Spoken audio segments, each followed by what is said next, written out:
Good afternoon and namaskar. This is Hari Sharma with Social Science Baha. It's my pleasure to kind of facilitate a conversation on a book which Noah Coburn has written with his extensive ethnographic work in Afghanistan. As circulated in the flyer, I don't want to go into the detail, but it's a customary to introduce today's main speaker. And I'll be joining with him because I had the privilege and honor of reading a book which is displayed outside under the invisible under the contract, the invisible workers of America's global war.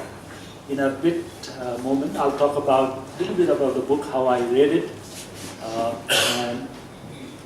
and share some of my concerns. Before doing that, let me explain how we move this afternoon. This is not a straightforward lecture, as you have been participating in Baha's lecture series. Last time we crossed the 100th lecture, which is itself is a very matter of pride for Social Science Baha. And I don't need to explain to the audience here that the Baha is committed to kind of democratize the public sphere in terms of debate, discussions on various issues of importance to not only Nepal, but larger citizenry all over the world. So it's a democratizing the debate and discussions and allowing that platform to operate. Today we have a kind of book discussion on Under the Contract, the Invisible Workers of America's Global War, and the author, which is published by Stanford University Press. And there are limited copies outside today for sale. You can pick if you like after these discussions, or later on we hope, I think the conversation is going on, that the book will be available at the Mandala Book Point. And Madhavji is here also, who is he comes from the Mandala Book Point. So let me introduce today's writer. Noah Coburn is a political anthropologist teaching at Bennington College, Vermont, USA. He's the author of 3 previous books, including Bazaar, Politics, Power and Poetry in Afghan Market Town. Professor Coburn has a PhD from Boston University and MA from Columbia University. More than that, he's been regularly visiting Nepal during this the research for his book. He has already spoken to this platform twice, and this is his 3rd time, and it's our great pleasure to welcome such a committed scholar. Let me start a little bit on the book, which will, first I'll speak for a couple of minutes, that's 10 to 15 minutes, depending on how much I can, because I love reading books. Then if I keep notes in front of it, it will kind of rob my pleasure of reading books. Therefore, I'll be extempore, but nonetheless, I hope to do a justice to the book. Noah has been working on Afghanistan for quite many years, more than 10, 12 years. We first started as an academic interest, later as a policy interest in coming out of that book. So this book, although called the Under the Contract, when I read the book, for the audience here, or the readers in Nepal, there's a sizable story, or the sizable plot, if I may say so, is on Nepali workers. But book is about, as he says in his book, in the introductory chapter, that he is interested in understanding the war. What are its concepts, and how war is changing the world, basically. What does it mean, war in our times? This is the kind of 100 years of the First World War, and I think in the war studies and peace studies also, this book would aid. Because the earlier wars were completely different. And as Noah has tried to understand the the war and its impact, he also talks about our people joining the Afghan effort to build the country or kind of engage in the theaters in Afghanistan, not the formal theaters of war in Afghanistan, but kind of facilitating various, doing auxiliary work here and there. But this book is quite interesting. It's Noah is trained anthropologist. To me, when I read the book, what I found quite amazing or quite different from the anthropological work that we have been reading in Nepal. When we think of anthropology, we think of a community, we think a kind of a particular group, or generally other. Anthropology is study of other. In recent times, the discipline of anthropology is kind of romanticized with the new identity movement in our country, indigenous populations and various stuff, culture, rituals, doing kind of in-depth ethnographic studies, as anthropologists would call the cycle of particular study they do. For example, if it's a ritual cycle, you begin with particular initiation and they go throughout the year, and how does that ritual cycle or the social cycle is studied. This book is a little different. It's ethnographic work, but spans different cultures, different societies. It not only pursues individuals, but group of individuals who went through the war. So anthropologically, or methodologically, it's a very interesting work. Noah not only travels different places of the world where these countries and places have contributed in effort, the American effort to war, or post-war situation for that matter. Gone are the days that the boots on the ground was a matter of pride. But America, being a global power till that moment, wanted to fight very invisible enemy. The war on terror was quite a difficult proposition. As you remember, famous statement by George Bush Jr., either you are with us or with them. That kind of thing. And who is a terrorist is a very interesting invisibility there. I was reading the Mahmoud Mamdani, Good Muslim, Bad Muslim. So it's a very culturally connotated idea of a terrorism in our times. A person with a beard or wearing this kind of hat or this kind of scarf is considered to be a terrorist or something like that. So American power was pursuing with all-out effort in Afghanistan to root out the root cause of terrorism, but they don't want to commit formally their people. They committed some, but they wanted to find something else. So this in our time, we heard about mercenaries in Africa who toppled the government. So the Noah also comes in a very interesting framework or the discussions. What is a mercenaries? What is a private army? Who is an army? Talking to his subject, basically, talking to different individuals who were involved in the war efforts or peace effort. War and peace are the two sides of the same coin. So he was trying to understand what people thought about it. A kind of young lad who retired from an Indian army or Nepal army joins the effort in Afghanistan. What he what is his idea of a war involvement? Although he wears the green dress, but it's not a military dress. He uses the similar weapons, but he's not a military person. So this has created a very kind of ambiguity in people who are involved, their character, their definitions, and this has created a kind of shadow. It's a kind of cross-light shadow that these people are there in the theaters of the front lines of the war effort or post-war effort, because that's a simple. Where does it end? Where does it begin? Because I was talking to Noah the other day that war and post-war situation has been impacting each other. So similarly, where does these people go and how do these people manage things? So it's a very interesting. And again, Noah's book travels to different locales. Noah travels to Kathmandu to find out the Nepalis who have gone to Afghanistan in a various job, including managing the camps of the multinational, international security force, basically American camps and other camps. Similarly, people from Turkey, Istanbul, Ankara, there, people from Georgia, some Africa, various places. And Noah tries to bring in these spheres in his study, ambient of his ethnographic studies.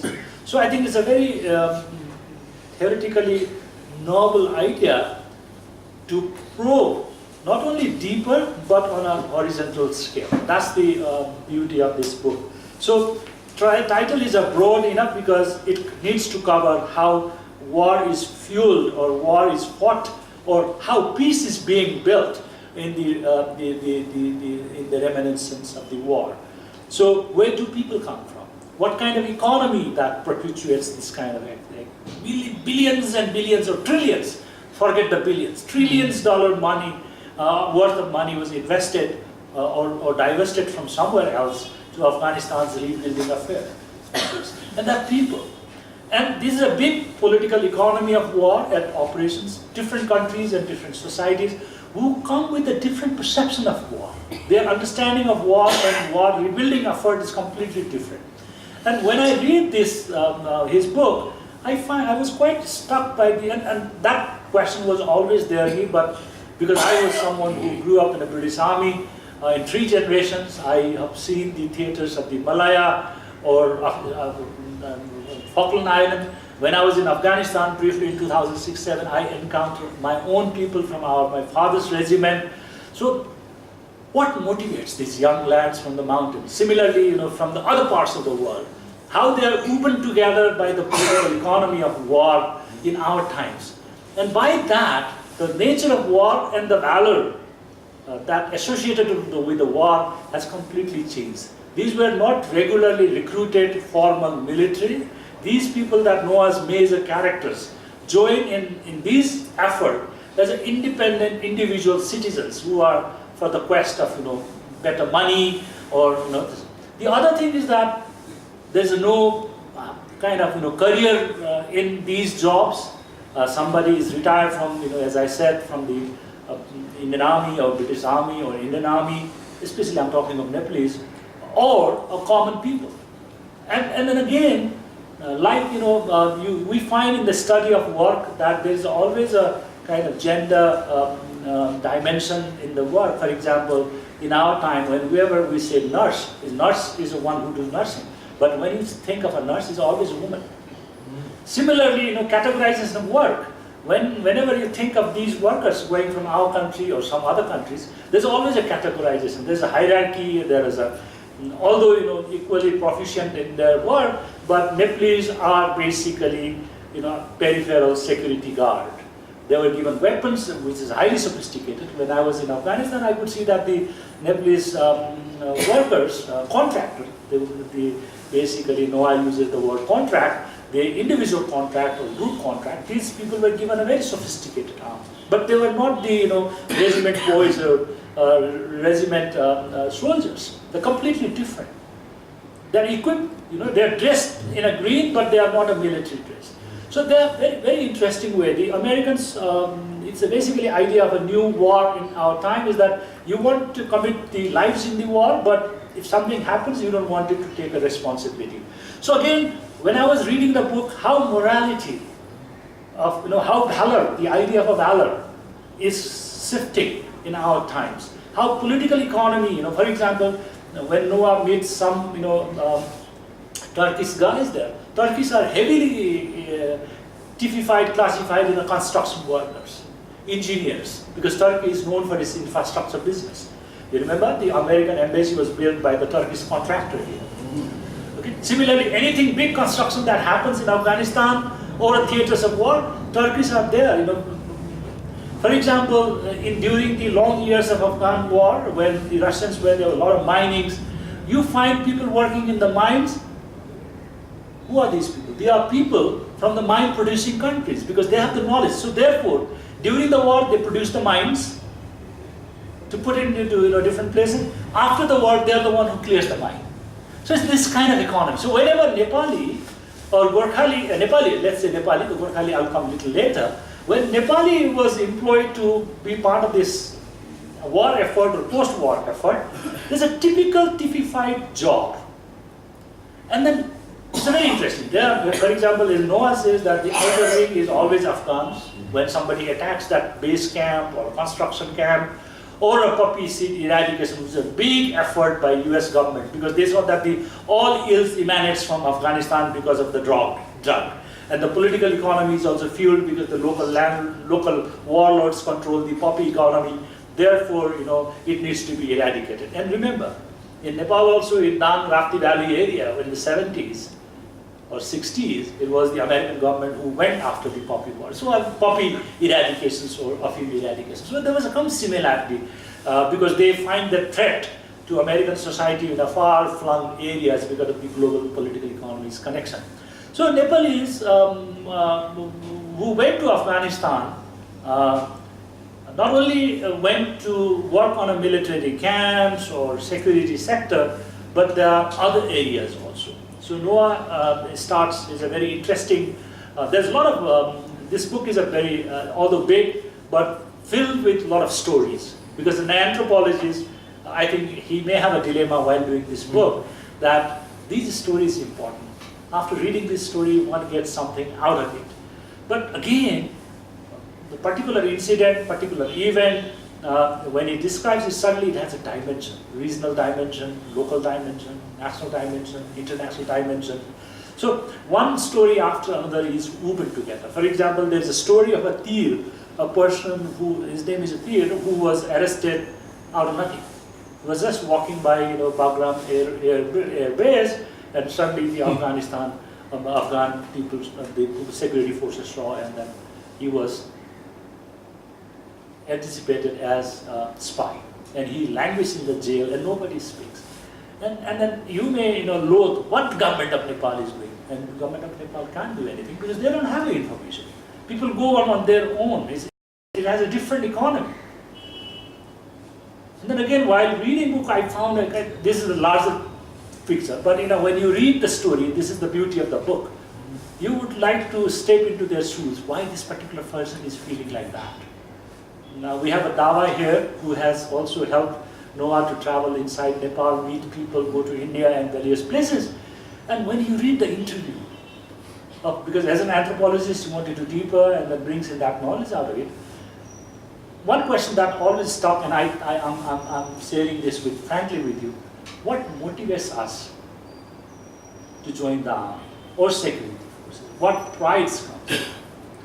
As a what do you call the army brat, I always feel myself there's a tension between valorized Gurkhali. Gurkhali is always Bahadur, and Nepali is always poor, pauperized Nepali. That's the tension. When I cross the international border, they say, Nepal, are you Gurkha? That was till 80s, that was the first question that I used to get. No, I'm Nepali. Nepali is always poor, Gurkhali is always Bahadur. And what this Bahadur Nepali does, what motivates them, Gurkhali does, what motivates them? And something like in a lot of migration studies, it's called bright light syndrome. There's a problem, but you go there. And then again, very interesting, while reading this book, a lot of things came to me in my mind. Earlier, the people who went out of the country for job were known as a Laure. There is a Ganesh Guru who has done new Laure book long back. Laure always returned to home. But with this globalization, Laure is, stopped with Bhairava. Laure is stopped in Kathmandu. Now Laure is being flown back to where he went for Laur to Aldershot. And Noah also travels to West. Well, he doesn't say what is the psychology of coming back, what kind of relations with the family, but he has traveled to the place where to be a Laures have stopped. And I was asking why Aldershot? But suddenly, when reading it, Aldershot becomes a very important British army, and he wants to find out where does the idea of a valor, idea of going abroad, serving somebody else, security force, or a military, or in theater, is a very interesting work. So he has some chapters on the Gurkha forces in the different places. I think he has also dealt of some of the Georgians are also known for that. So Georgians in Europe are also. So he travels to Tbilisi. So it's a very interesting work to understand why Nepalese mountain lads go to these far and remote places to fight somebody. That's then very interesting. Although people go for difficult theaters and difficult places, family is always there. Family is always there to remember and support. In a lot of interviews he has done, the particular protagonist, there are many protagonists, particular protagonist would say that, I have to send money back home, my children are going in a boarding schools, my wife is there. And nowhere in the world we see that the recently married couple, the husband lives for 3 years, 4 years. You never know whether he will come back or not. Basically, many characters here are male character. So I'm saying women also travel these days to work. That doesn't mean. But recently married, recently wedded people, they just leave home for the sake of family.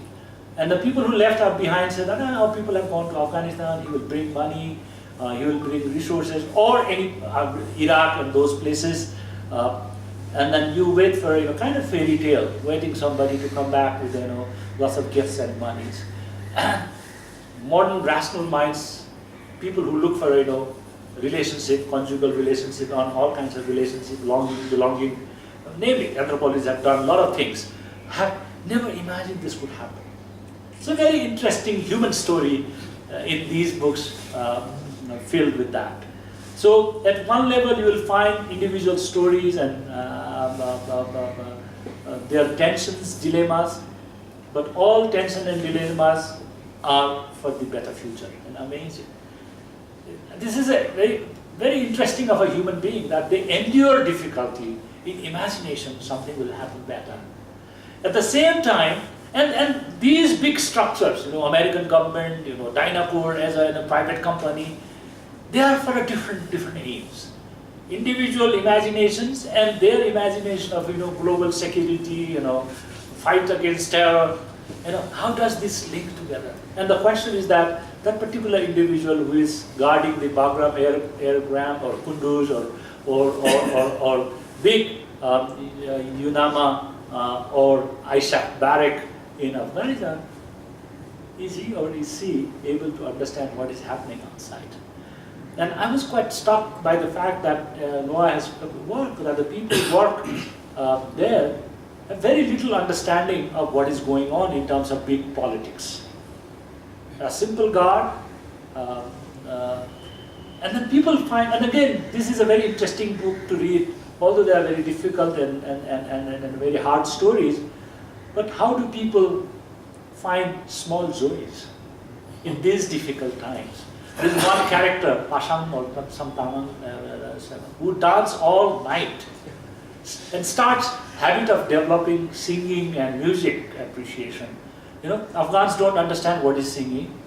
Music has a universal value, but this particular person who was cheated by we call manpower or agents, who was given very little and promised some, $1,000 or something like that, get only $300, passport is confiscated, and suddenly he has no way to go, but he discovers himself.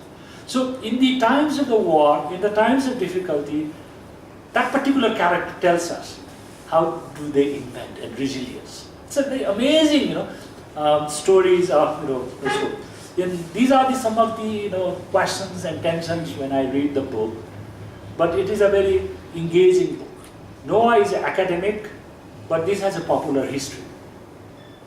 So don't be kind of put up by the size of the book, but it has an interesting story. You can identify with many characters there. Not necessarily with the Nepalese character, you will be identified with the Turkish character. Imagine, Turkish involvement in Afghan war, a Muslim country, fight against Islamic terrorism. Now look at the Turkey, one of the largest refugee holding country in the world. Look at the dilemma, look at the Islamic radicalization in the Turkey. They participate in American theater, It's a political economy. Leadership needs economy, job. But social tension, social displacement, very interesting dynamics that he lands in Ankara airport, which is a big airport but a lonely airport. You know, so it's very descriptions are very interesting, and I thoroughly enjoy it. It has triggered a lot of questions like, you know, who we are in this large scheme of things of war. And I think, well, at the end of the my comment or kind of, you know, triggering questions, I look at the humanity. You know, and then again, there's a tension in anthropology. I'm not an anthropologist. I'm a political scientist. I can be a little detached. But what I've seen in many anthropologists, that when they work for many years, they tend to, you know, kind of identify and kind of develop a kind of sympathy. It started as an observer, participant observer, distant observer, the anthropology, neutrality, and all kind of things. Slowly, and the researcher also tends to sympathize and become a part of things. So Noah has taken that responsibility, and that sometimes he kind of detached himself. But sometimes I feel that the story of that lonely Nepali singing and dancing, I could also, you know, I might here also get, you know, goosebump. I don't know how Noah imagined that to write certain things. For example, Nepalese are asked to guard because at the night a lot of stealing happens in the. So small stories as an anthropologist that could only seen from anthropologist eyes. If I were there, I would see, you know, political negotiation, you know, big leaders, political leaders going in. It's a very, and then again, it's a history of present time. It's not only a book of anthropology, it's a history of a present time. Whenever we think history, we always think of past. But a contemporary history through the anthropological narrative, human stories are basically history of a present. This book is not only anthropology, political economy, but history of our time. I know some of you are here whose families have gone outside for a job, not only a military job, but other kind of job. But working in the world of economy is very cruel. It's gone out the Adam Smith's time where the moral sentiments of the moral, one of the greatest philosopher of economic science who talked about market as an invisible, market has an invisible brand, but his other book, Moral Sentiments, talks about humanity and other things. So it's a tension between large structure versus individual. This is how I see it. And how does individual shape structures and structures shape the individual? Individual is sometimes seen as a helpless, but the collective experience of individuals can shape of these structures and so this book also has a kind of policy ramifications. If we could read clearly and talk about these kind of issues, our workers abroad, going abroad for work was always there in Nepali history. We have always been a kind of society on the move. Our historical migration west to eastward, and our migration in terms of, look at the tea gardens in India. Many think that we went to army with the Ranjit Singhs in the first, but look at the tea garden. Our first interactions with or interface with the global capital was through the global product called tea, and then war came in. So in that sense, in order to develop, when people started moving in, what deterred them, what facilitated them, is a very interesting journey. Nepali society is always on the constant move and thing. So this book also shares not only Nepalese travel, being in the intersection of the global continent, Turkish also travel, Georgians also travel, but travel for different purposes. But global political economy of war connects us in different intersections. So I stop here, and then Noah, it's a pleasure to have you here. Could you explain a little bit to the audience about the methodological construction of this book, why this is important, and are you satisfied? Never. Right? Well, first of all, thank you to all of you for coming to this event. And thank you, Hari, for, I think, really pulling out some of the key themes here and probably making me sound smarter than the book actually is. I appreciate that. I also just want to thank Social Science Baha more generally for hosting me during much of this research, particularly Noah Sherpa, who came along with me on a lot of this journey, because it was a bit of a journey. But in general, Social Science Baha is just such a wonderful place where you have young researchers looking at interesting projects, and being there really helped shape my project here. And I really appreciate what Hari was saying about Social Science Baha's commitment to democratizing debates in the public sphere, because I think on a subtle level, that's really what I'm trying to do with this book. Because quite often, particularly in the West, in the US, but more generally, war gets talked about in very simple ways. You have the good guys, you have the bad guys, you have the Americans, you have the Taliban. And these overly simplistic narratives take away from real democratic discourse around conflict and around war, and don't let us see the real nuances in war. And so one of the things I'm trying to do is put a lot of the workers of the conflict in Afghanistan particularly, but also Iraq, at the front, and say, what does the war look like from their perspective? And what does the war in Afghanistan look like from the Nepali perspective? And in particular, one of the things I'm arguing here as an anthropologist is that there's no one vantage point to see war.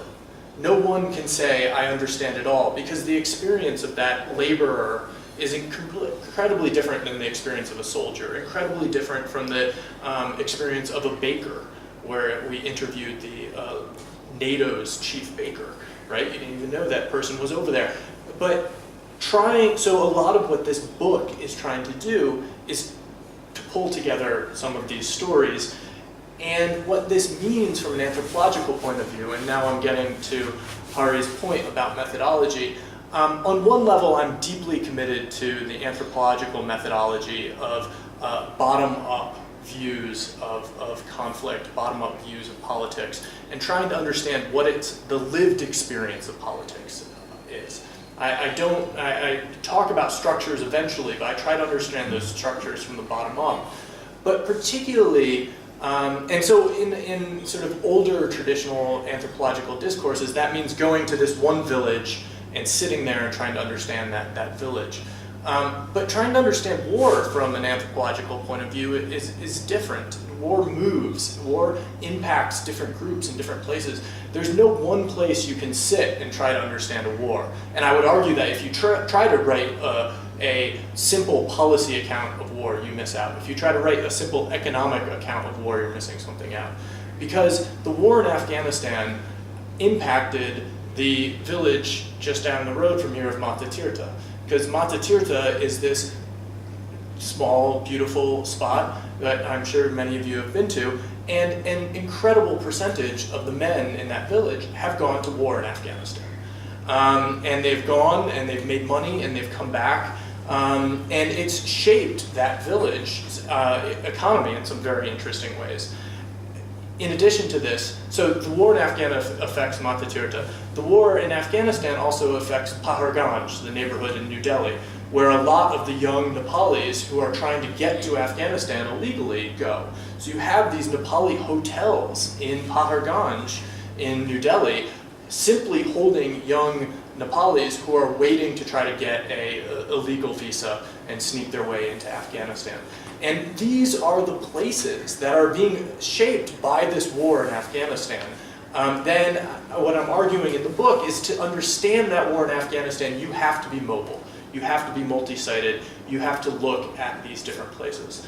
And so methodologically, a lot of what I tried to do was to understand these different trajectories, understand these different pathways, and how this ultimately ends up shaping the war. And I won't even get into it. Part of the book dives more deeply into, of course, Nepal's history with Gurkhas, which ironically in the United States is little understood. So you go to the U.S. Embassy, and the U.S. Embassy has is protected on the outside by Afghans, and the next line of defense is Nepalis, and you ask the US why the Nepalis are there, and they say, oh, Nepalis, they're good at that, I think. But they don't even know what a Gurkha is. The British do, yes. But the Americans have sort of inherited this this British imperialist tendency without even understanding where it came from. So these are sort of the histories that then shape that the war as it goes on. So in one way, and one of the reasons that this book is so long, and it was even longer, but the editor made me cut it down a little bit, is I simply had a difficult time taking out some of these stories. In total, I ended up interviewing 250 people who had gone to Afghanistan. A little more than half of those were Nepali. There are also Indians and Turks and Georgians, as Hari was referring to. And each story was so unique and interesting that I really felt like I had to hold on to it. And so I try to include as many of those as possible, which is, again, why it's so long. So on one level, my goal here is fairly simple, to tell you a series of stories. I think, as Hari was pointing out, there's other themes which I deliberately embed in the book that I don't talk about as directly. So to throw out three important words, imperialism, neoliberalism, and intersectionality are all themes in the book, and I almost never use those words. In part because I don't want to get caught up in a jargony debate, but I want to present how a Nepali security contractor teaches us something about neoliberalism, teaches us something about post-colonial imperialism. So to just think about those for a minute, one of the central themes here in terms of imperialism is trying to understand what the US empire is. How is the US empire different than earlier forms of imperialism? And in a US audience, quite often you get someone who raises their hand and says, well, the US isn't an empire. Of course the US is an empire, and I think in Nepal we understand that a little bit better than my friends in the US sometimes. But one of the reasons that the United States' approach to imperialism is A, to sort of deny that imperialism, but also to outsource that imperialism. So the United States what kind of empire? I'm arguing that it's a contracted empire. The United States often doesn't do its own military dirty work. It hires Nepalis to do it. It hires companies to build bases. And ultimately, the US attempts to maintain a very small footprint, but uses the market to actually outsource a lot of that. And so one of the things that I play with, and I'm quite interested in more historically, is what does that mean for Nepalis, and what's the difference between a private security contractor and a Gurkha? And one of the things I would argue is that British imperialism created subjects. And being a subject isn't a particularly pleasant thing, but a subject is a relationship. Being a contractor is not a relationship. Or it is a relationship, but it's a temporary relationship. And the moment your contract is over, that relationship is gone.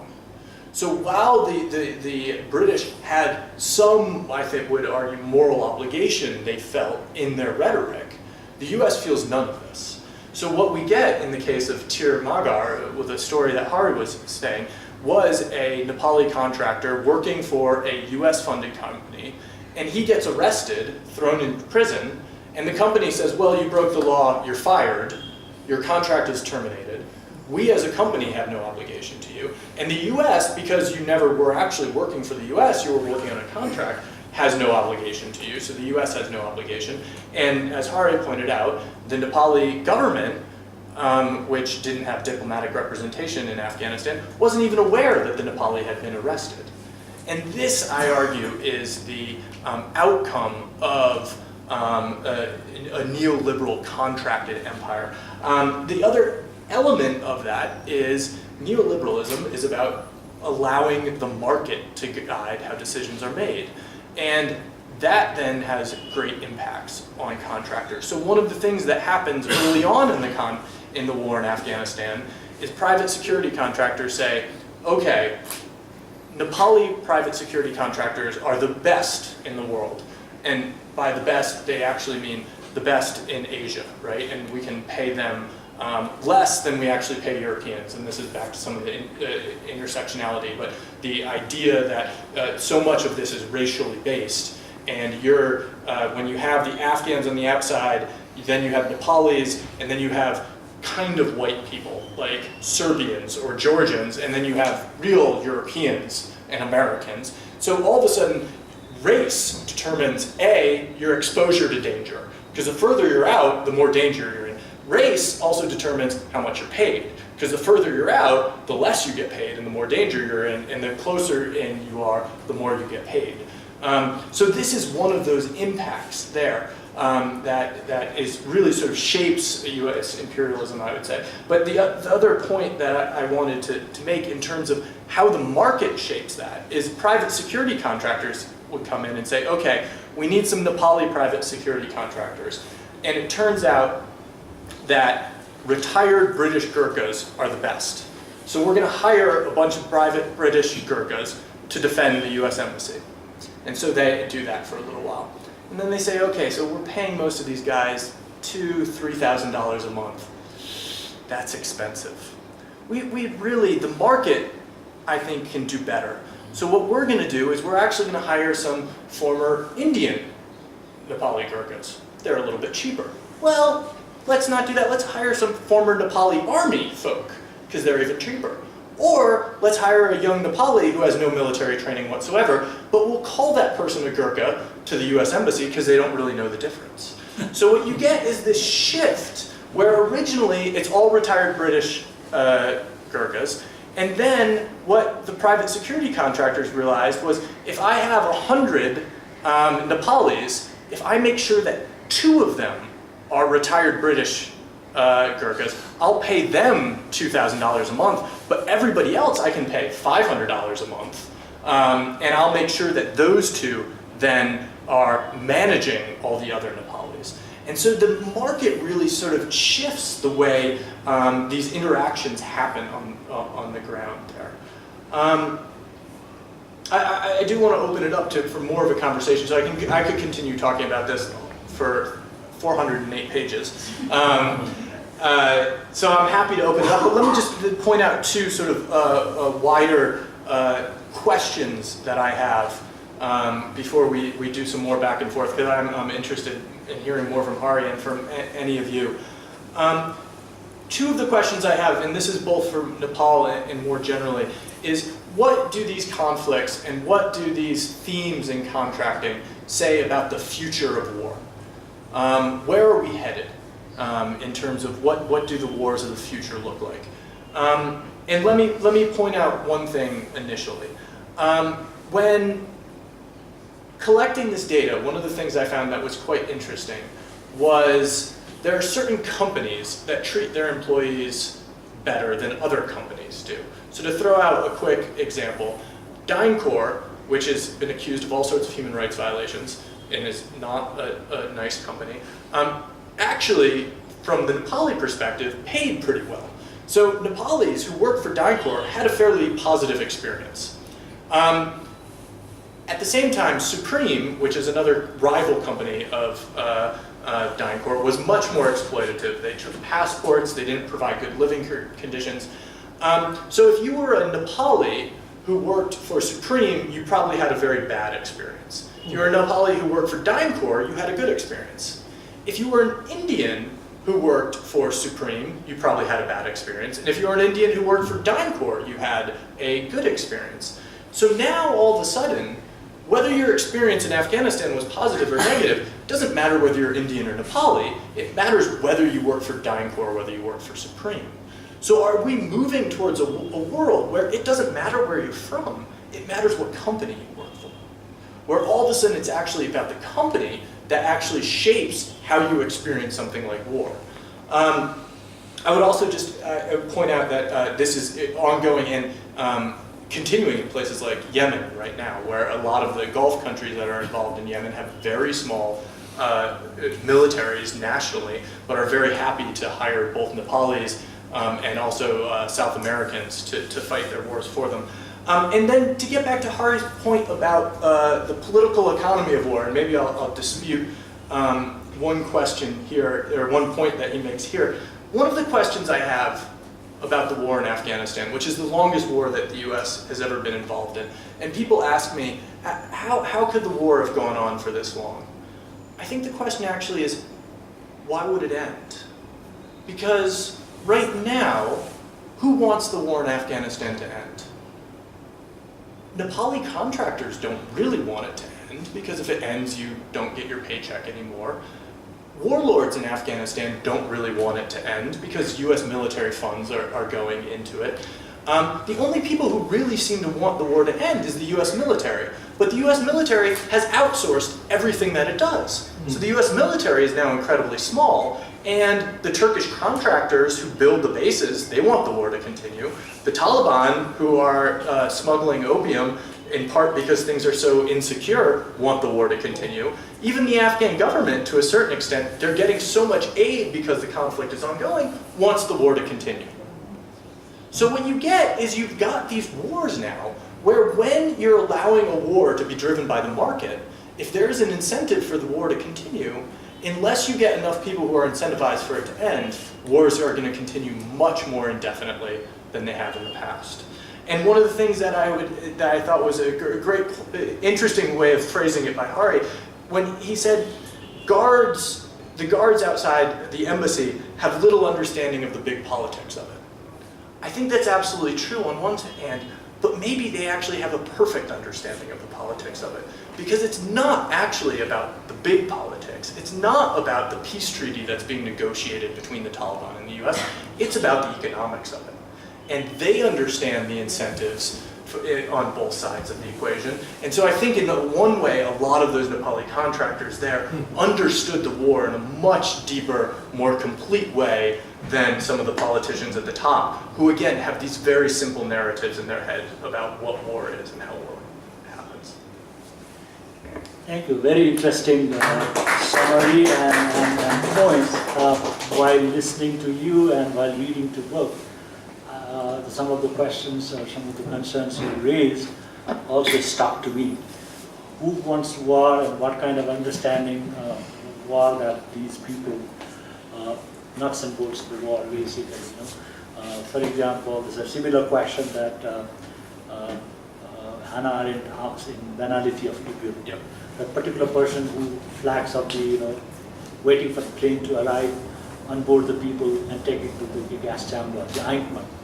So, what kind of, that's precisely the question. He was doing the regular routine job, he has been asked to do it, whether he's overzealous to do that, or did he understand what the final solution means to sort of thing. So I think everybody has to perform their rituals. In a way, it's a war ritual, and in a political economy, every actor has that kind of thing. So I think the war and modern capitalism or modern industrialized society is more a question. In Hindu Swaraj, which is a very finest critique of the colonialism and industrial development, Gandhi says two professions are most, what do you call it? He loathes that two institutions. One is a lawyer, another is a doctor. Because when doctor waits in his clinic, he wants more people to fall sick. If there are no sickness in the world, the doctor will not have a business. So similarly, and I agree with you, these people who have been benefited, and it's very interesting, we all wanted to be pacifist and we don't want to war anywhere, but at the same time, if you become the cog of the machine, in order to run the machine, the cog has this role. And then suddenly a pacifist individual turns into the desirous monster for the war. So it's a very interesting moral dilemma. That's why when I ended my earlier thing, what is the moral value of this economy? This contemporary economy has a moral dynamics of it. That's a very interesting point. When I was doing a kind of public outreach work on the migration issues in Nepal, I took two documentaries by Keshan Chetang, around 50 communities all over the country, hill, plains, and sort of thing. One was In Search of Real, another was Saving Dolma. Based on that documentary, when I was facilitating question and answer session, the lesson of the In Search of Real was that even if you wanted to go abroad, you have to have all the informations. Information would save you from the accidents. You know what you're getting. You would be exposed to great risk, but you know what you get. In Saving Dolma is basically a woman she's back now. She was in prison for murder case and sort of thing. And there's a lot of interesting conversation that Keshan brings in. And when I was doing this documentary all over the country, 50 places in the country, one of the major questions was that we were talking about the lived experience of returning. And there was a distinct, and people knew there's a conflict and somebody had a very bad experience and come back and share that, this is a very dangerous society, because many of our migrant workers go to the place where human rights or women's dignity has been in question and all kind of thing. But nonetheless, the question is a kind of jealousy sort of thing. You went there, you earned money, you brought big 36 inches or 46 inches flat TV, why don't we get it? And then there's a kind of, in society, even if these in this book also, it's a very interesting story. One person, as he mentioned, got a beautiful packages or worthy package. He even don't mind losing eyes or a body part. And in the Mata Tirtha, he talks about a person who plays a tennis. Coming back from Afghanistan, a lot of money, and plays tennis. Yeah? And there are other people who has lost their arms, land, and then don't want to talk about it. But suddenly, in a collective Nepali imagination, going to Afghanistan or going to Iraq or any conflict area is a question of valor, question of honor, money, family. It's not about them. We think that the person going to those war front are individuals. But suddenly the question of family is very much there. And I was kind of struck, is it only on a Nepali case? What about the Georgians? What about the, because that's not in the book, but naturally there's a comparison, but although I know they come from different, you treat the Turkish in a different framework, you treat the Georgian in a different framework on the horizontal race relationship, from poor to periphery kind of thing, in terms of spatial organization of fort or camp or base. But how do these workers, have you ever a chance to talk about what they feel about their being part, their value in the society, the family relationship? In our popular discourse in Nepal, the family is always there as an individual. People take risks, not for themselves, but for the family. Yeah. I think the Nepali case is unique in terms of the emphasis on family.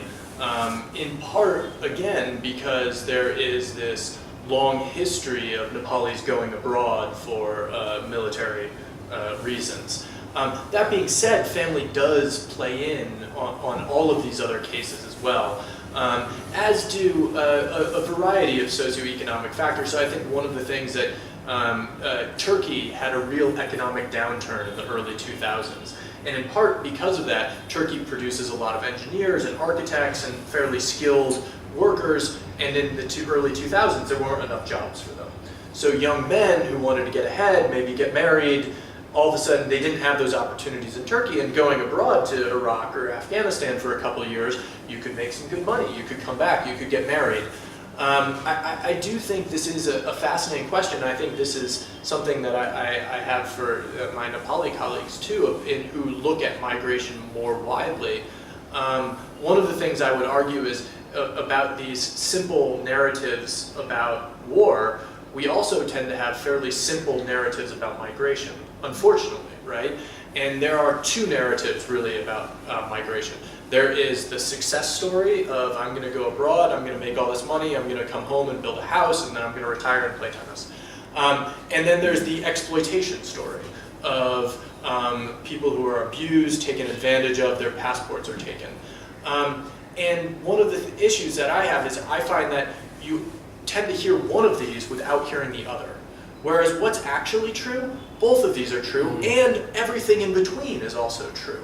And one of the things that continues to fuel migration even when people start to understand that this might not be in their best interest, is the fact that we're left with these two binaries and not enough understanding of all of the nuances in between. And that was certainly something that I saw predominantly in Nepal, but I think is a wider concern in terms of how we describe both conflict and migration. Thank you. Now we have done enough speaking, so we wanted to hear your comments or concerns, queries. Please, the floor is open for questions. Please identify yourself, and then Noah will be able to. Please identify the gentleman with the cap. Hi, my name is Noah Coburn, and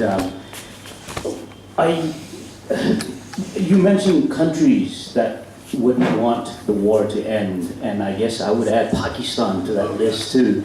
And there's another country that I learned about when I was working in Azerbaijan, and this was 2004, 2007. And when I was working and living there, what I did was, as I would, whenever I was working elsewhere, try to learn about the area, about the culture, the region, and I knew nothing about Central Asia. And one of the books I picked up was called Murder in Samarkand. Now, I forget the country it's based in, but I'm pretty sure it's either Uzbekistan or Uzbekistan. Right, okay.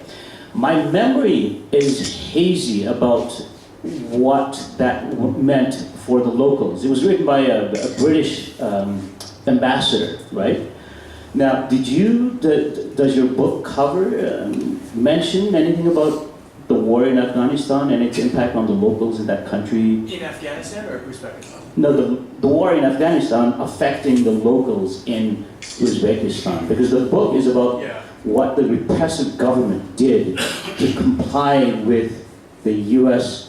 Government requests or demands.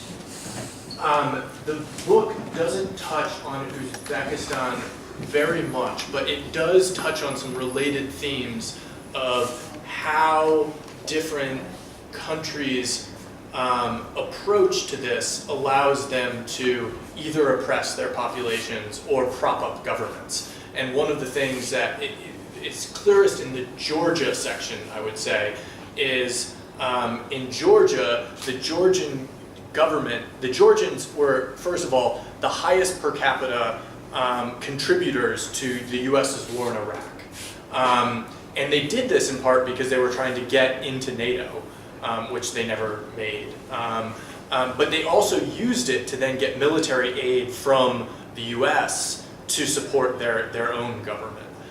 So you do see those policy decisions being made. The other thing, and I'm not sure exactly how much of this was in your question, but your reflection on it got me thinking too, that one of my other arguments here is not just that wars are longer than we think they are, but that the repercussions of war go on much longer than we think they do, right? And that's true within a country and with questions of transitional justice and things like that. But it's also true elsewhere. So one of the things, particularly with some of these Nepali contractors, if you worked in Afghanistan for a while and then you lost your job there, you looked for a job in a different war. And maybe it was Iraq, maybe it's now Yemen, but I also found a whole bunch of Nepalis who had gone to Russia to be bodyguards for oligarchs. And you now have Nepalis moving to both Russia and China to do essentially bodyguard work. And so these conflicts then sort of ripple outwards and have all of these local domestic effects in countries like Uzbekistan that have very little to do initially with the war in Afghanistan and yet really completely shape those experiences too. Excuse me. Thank you. Please, be brief and... My short question. I have not read till now your book, but on your whole extension, I like to know, is the war is the one of the element for the economic and scientific development? Can we say so? Thank you. Can you just repeat that quick? Can war be an instrument of development? Second World War, Yeah. China, Japan. I think it can be. But again, what I would argue is that particularly America's wars, what makes them different is the degree to which they become market-driven. So you don't actually, as much as the US would like to say it does, you don't actually have much of an ideology driving the war in Afghanistan. The US says it's there for human rights. It's not really. The US says it's there for development. It's not really. It's there much more because of these economic drivers. So I think if we're going to continue to move into a war that is about economics, it's going to be, we're going to see less and less of scientific development and things like that, which perhaps we saw in earlier wars. Please, Neha. Ganesh ji के सकी त्यसपछि है Neha Jaji. Very interesting discussion. I'm just like thinking out loud in terms of some points that were made. On one hand, we're talking about this political economic structure, and I would just like to relate this with the happenings currently, where like today in the news, I don't know how many of you have read it, but then the government of Nepal has stopped issuing labor permits to Afghanistan. So on one hand, we have this globalized system where people are constantly on the move. There are alternative structures, like there's a regular structure, then there is the other one with Paharganj being central of it. And on the other hand, we have the global structure interacts with national structures. And then with the current government of Nepal stance, where it's quite anti-migration, like we can't send people abroad anymore. Like it will give rise to another structure, right? So it's like a teleological circle that keeps going on where one structure gives rise to the other. So when does it stop? Good question. When does it stop? Okay. Ganesh ji. Thank you very much. This is very interesting. I am very eager to read your book. Not as an reader, but also the reason why I'm so eager is because I have a legal battle in Texas in Canada with Dick Cheney regarding these 12 people beheaded in Iraq. Yeah. I'm leading that legal battle in Texas, Southern Court. So my question here is, have you included some of the cases or cited some of the things that has happened in 2016 accident where 19 people, Nepalese and Indians were, Nepalese origin Indians were killed in front of Canadian embassy, embassy, right? So on behalf of that 19 people, I'm also, I have lost a legal battle in Ontario court, right? Yeah. So if your book has referred anything else, that can be a legal matter for us or Canadian government, you know. That's the one thing, right? So I would like to know about that. And the second case is, Hari raised a very fundamental question about why people go from Paharganj. When I was doing research in Paharganj itself, as you said very correctly, when people were willing to fly to Afghanistan and Iraq, you know, I asked a young lad with some drinks. Then he told me very correctly, you know, I asked, why do you go? Because Afghanistan and Iraq is banned by Nepal, as Neha said, and there is a risk. Your life will be in risk. Why do you want to go, right? So after having many drinks, he told me, I will be much benefited if I am killed in Iraq or Afghanistan. Because my life is equally dangerous in Nepal. Then, but if I die in Nepal, I will not get insurance amount. But if I die there, I will get insurance amount. That is the comparative advantage that he has calculated. Yeah. So I understand in Hari's question is, this is very practical and calculated risk that they have taken. So I was, the economics that I had not understood earlier, this young lad, hardly illiterate, educated on me, his economics and he's calculated risks. That was the point that I got. I want the answer from you. Yeah, great. Let me try to answer both of those questions sort of at the same time, because I think they're a little bit related. And I would also point out that if you're interested in another person who talks about different stories related to these processes, Neha's master's thesis on Gurkha wives and Aldershot in particular is quite interesting and talks on some of these similar issues. I did speak quite a bit with Stephen Hadley, the American lawyer who's focused primarily on Iraq, but defending some of these cases. The 2016 attack actually happened as I had finished my research here. I talk about it a little bit, but not much, because it was developing as I was finishing the book. I will say, and you probably are aware of this, but the fascinating thing that happened right after that, the attack killed those Nepalis, was the Twitter account from the Canadian embassy said, attack on Canadian embassy, all people safe. And incredibly pointing out how the Nepalis there weren't considered part of the embassy in any way, shape, or form. And so that's, I think, quite interesting. To me, a lot of the court cases in both Canada and the US are, of course, important for the victims. But I think they're also very important in terms of raising awareness of the dangers that are going on and increasing political pressure on both the Nepali government, but also the US and the Canadian governments and other Western governments to be more proactive in protecting some of the contractors that work for them. So to more directly to Neha's question, so after the 2016 attack on the Canadian embassy, the Nepal government banned work in Afghanistan again. I went to Afghanistan a month later and met all these Nepalis there, even though they were banned. And all the ban had really done was, most of the Nepalis said, well, we're not going to take leave and go home because we might not be able to come back. So if anything, it exposed them to more risk. And they said, anyway, well, if I go, I'm sure I can pay a bribe and somehow make it back in if I need to. So the point is, even when the Nepali government says we're going to ban Nepalis from going to Afghanistan, it doesn't do anything.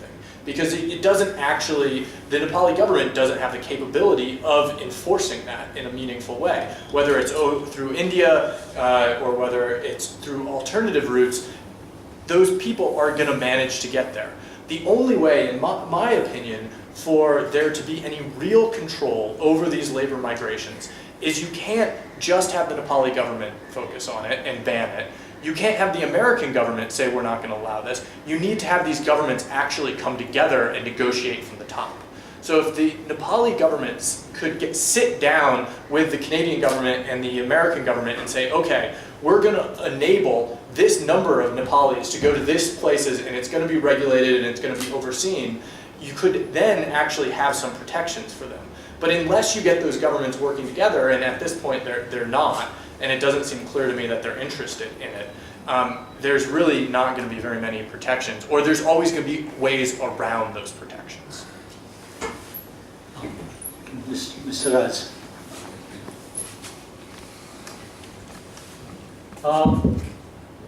Is anybody interested? Okay, and then we'll take 3 or 4 questions and then we'll... I can stay around later. We have been sending Gurkhas soldiers to fight in the First World War, and even before that in India.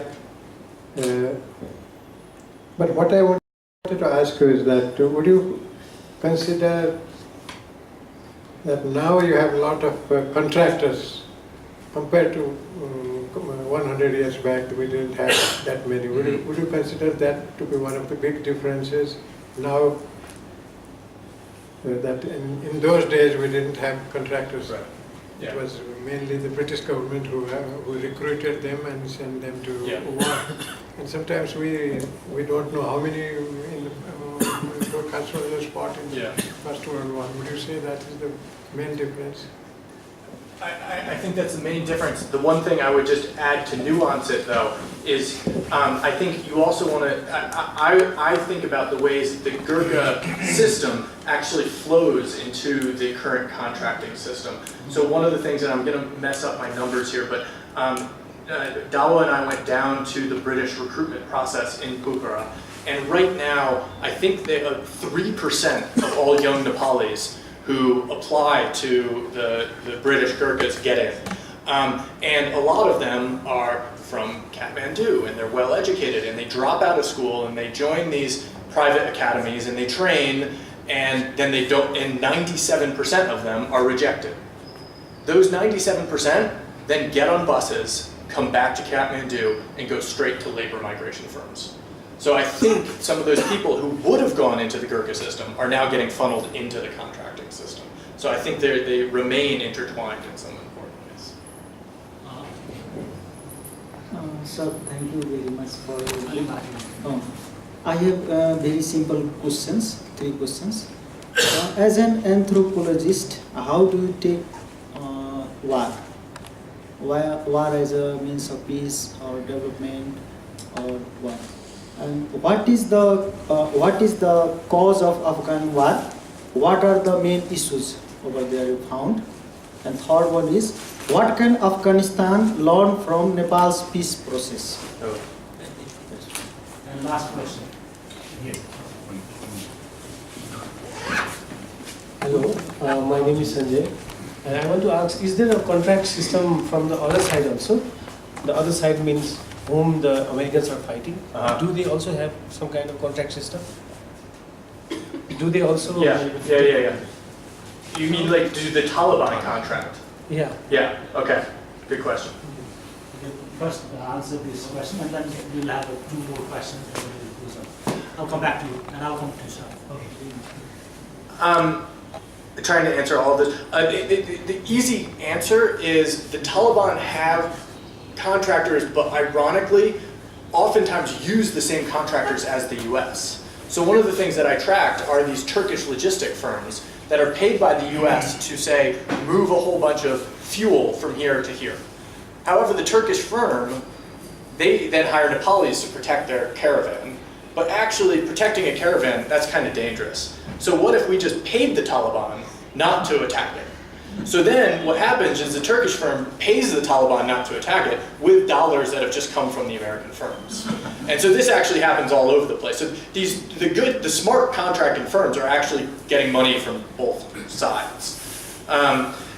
In terms of the anthropology, what do anthropologists think war is? I think that's a long conversation.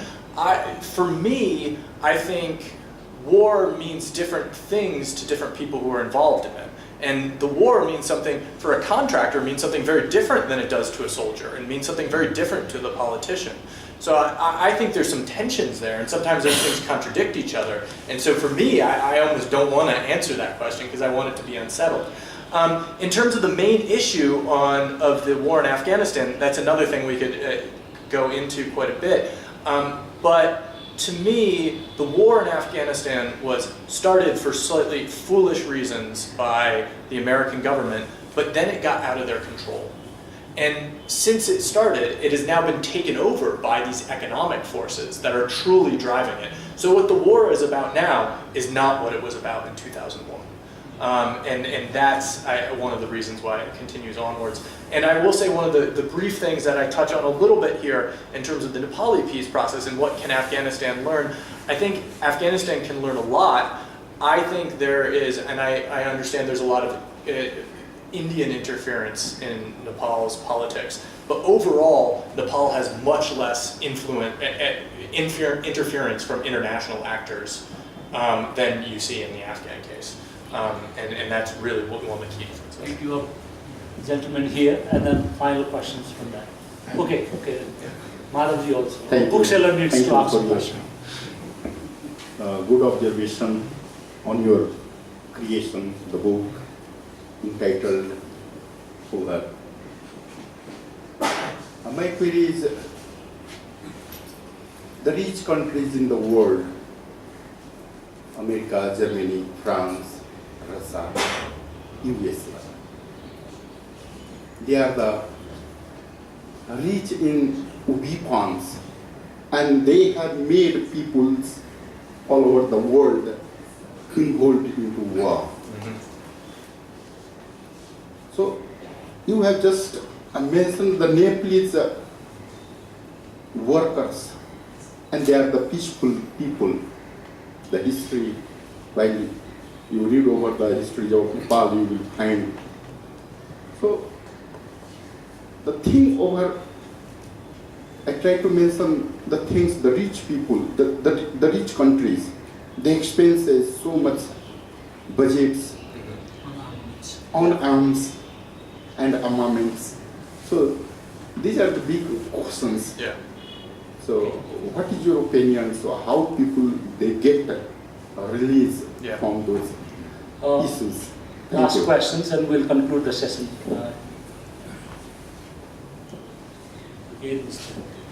This is going back to the gentleman's disappeared. Anyways, he was talking about how in Nepal, relating a story of a man who said, I'd rather go to Nepal, go abroad and die and get compensated, and that idea is quite prevalent and common. And also, what happens is, I worked in the countryside as well, in some parts of where there are a lot of youngsters going abroad, and what happens, I noticed there, what happens is those who send money home or those who die and get compensated, of course, you can see symbols of their prosperity, if you will.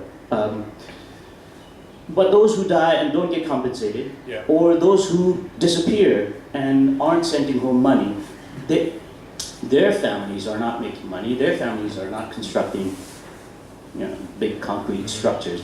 And same thing with, and also with the incident in way back 2004, the 12 who were murdered in Iraq, that became huge, right?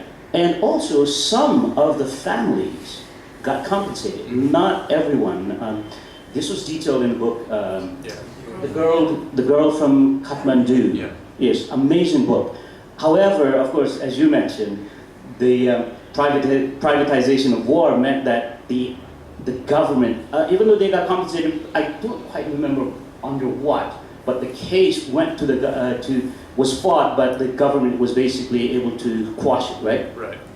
Now, I imagine those who knew the families learned of the initial compensations, but then what of the rest of the people and what of the people who've disappeared?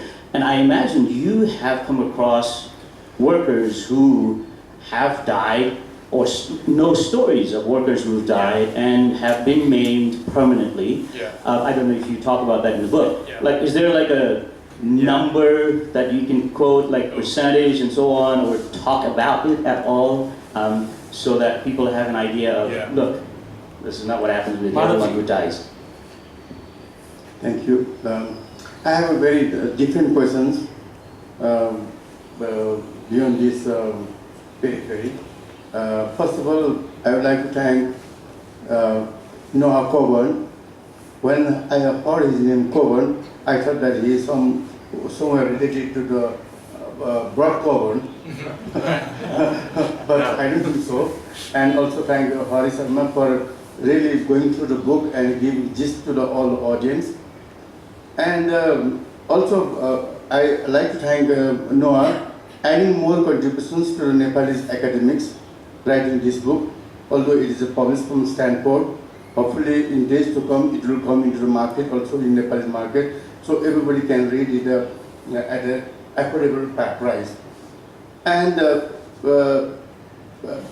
this evening when I was at my shop at Mandala Book Point, I met one gentleman over there. And I said that, why don't we go together to this meeting? And he said, I am very busy, so I wish I could go, but I cannot. So while having these discussions, he said to me that I have been in Afghanistan for so many times, and he was earlier in the Nepalese police in a high ranking, and he was there. And he saw quite a long time over there, and he told me, I'm referring him, not it is my version, and he said when we are talking about a contract. And I think what I have found is now that there is another side of contract from the terrorist group too. That I have come to know because he said that, look, I have been there and I have been tagged as a 10-kilo gold. If Taliban kills Nepali, he is the terrorist, the man who would give hints or like this, would get 10 kilos soon as a reward from the Taliban. Yeah. And if it is an American, it will be 25 kilo reward for the terrorist. So is that true or not? Because I am sure that he is 100% correct. Yeah. Because he knows that he has been there for such a long period of time. And this is the other side of contract. Yeah. We are just talking about the contract, this side of contract. Now there is a contract from the other side, from the terrorist group. Just I want to verify this, so that if I can meet you tomorrow, whether you said that's right or wrong. Thank you very much. So with Noah's response, we'll conclude the session. And I'll answer these back in the backwards order that they were asked. I'm not sure that the numbers are exact in terms of the 10 kilos of gold, but in my book I track a Nepali, a Brit, and a Turk who all get kidnapped. And when you pay ransom, guess who costs the most? The Brit, then the Turk, then the Nepali. So when you have a marketized war, yes, human life costs a certain amount, and your colleague there was not worth as much as an American would have been worth. And there's a direct correlation through it. Actually, one of the cases that I focus on was a Turkish company that had some kidnapping, and a bunch of Turks and a Russian and a Kyrgyz were all taken. And you can see right there the involvement of the Turkish government, because they were Muslim, got them for a cheaper price, but the Russian, he was expensive. So this is what happens on both sides in terms of the marketization. To the question of numbers, and I also have one other thing written here. Unfortunately, in part because, well, and I'm an anthropologist, I'm doing qualitative research, I have an idea of how many people have been injured and killed, but nobody's counting. Nobody is counting. So that number is not out there because the Nepali government isn't tracking it, and because the US government doesn't want to track it, and because the contracting companies themselves don't want you to know. So there's a lot back to the idea of who wants war to continue. Who wants us to understand the consequences of war? The companies don't, the countries don't. So there's nobody's actually really paying attention to that. I will say, in response to the 2004 case in particular, and this is from several cases I gathered, so it's not clear to me whether this is an official policy or not, but following that, if you are a Nepali who's injured in Afghanistan, I found 4 or 5 of them who were injured in Afghanistan, and instantly they were taken back to Nepal and handed large amounts of cash, $50,000. And now, if they had gone to a court in the US, I think they would have gotten more. But I think the companies figured out that by getting that person out of Afghanistan, away from the journalists, they can pay them off and pay them less than if they had actually gone to a US court. So I think that's one of those knock-on effects. So there are cases of compensation being paid, far fewer have not been paid. To the question about rich and poor countries, I think you're absolutely right. But again, the anthropologist in me wants to complicate it a little bit more. Because the Nepalis who are exploited in Afghanistan and in this process are primarily exploited by other Nepalis and by Indian brokers and by government officials. Those are the people who are directly exploiting them. Now, they're exploiting them because the rich countries are creating an economic system that makes it advantageous for a broker to pay. But this is back to my first point of the day in terms of who sees this whole process. If you walk up to an American contracting firm and say, you are enslaving Nepalis, you are taking their passports, you're doing this, you're doing that, they would say, we are? Because the guy up at the top doesn't see what's happening at the bottom. He just sees what's happening one layer down, and this guy doesn't see what's happening all the way at the bottom, and this guy doesn't happen to see what's happening at the bottom. So the exploitation is this sort of incremental hierarchy where the guy at the top is exploiting the next guy a little bit, who's exploiting the next guy a little bit, and by the time you get down here, what you have is a real tragedy. But no one person can be pointed at and say, that guy is making this process happen. And that's one of the things that makes this so problematic. Who's guilty? We're all guilty. Thank you very much. Wonderful conversations, and we could have gone more, but there's always limitation of time. While listening, Noah, further ideas came to me, but I don't want to bore with those things. But under the contract, politics of erasure happens.